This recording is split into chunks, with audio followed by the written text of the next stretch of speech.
For 3 long years, they would live together, eat together, sleep together, bleed together, and cry together. An elite fraternity of men, bound by loyalty to country and one another, destined to blaze a new path in U.S. military history. They proudly wore the insignia of the Screaming Eagles, paratroopers who would make their name on the battlefields of war-torn Europe. D-Day, Market Garden, the Battle of the Bulge, and Bastogne. But one unit would become legendary, made famous in literature and film.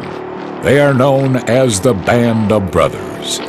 The men of Easy Company, 2nd Battalion of the 506 Parachute Infantry Regiment, 101st Airborne Division. They were warriors, brothers, heroes.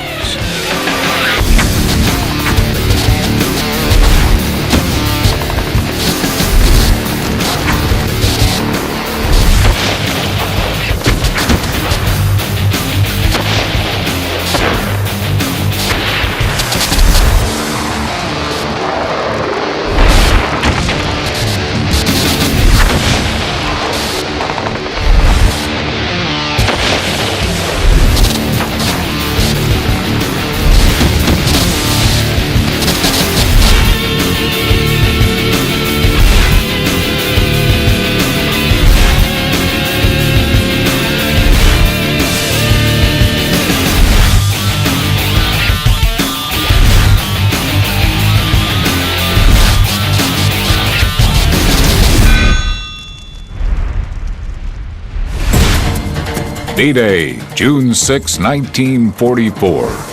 The greatest armada in history. Over 4,000 ships packed with hundreds of thousands of Allied assault troops emerged from the morning fog off France's Normandy coast.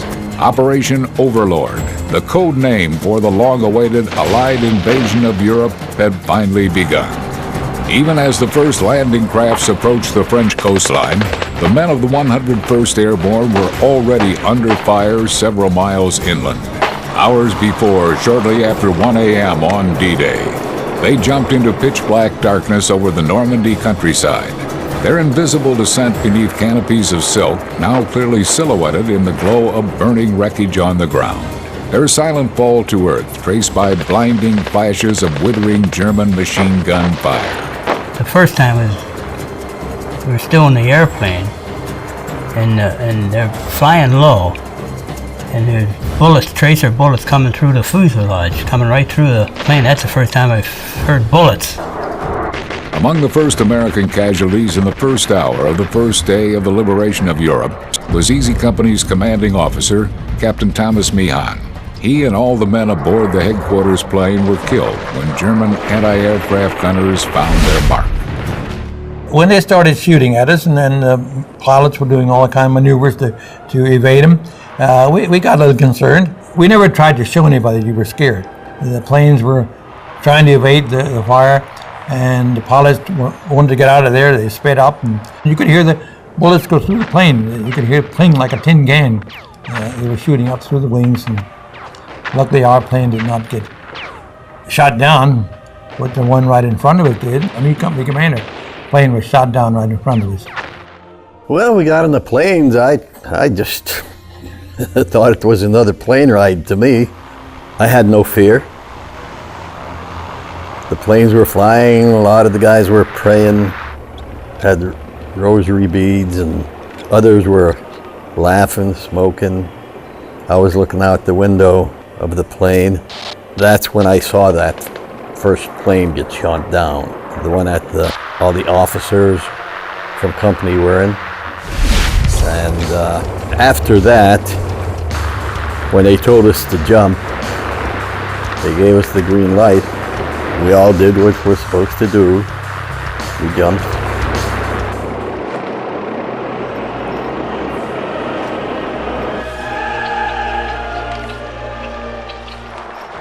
The drop zone for Easy Company was just outside the small French village of Sainte-Marie-du-Mont.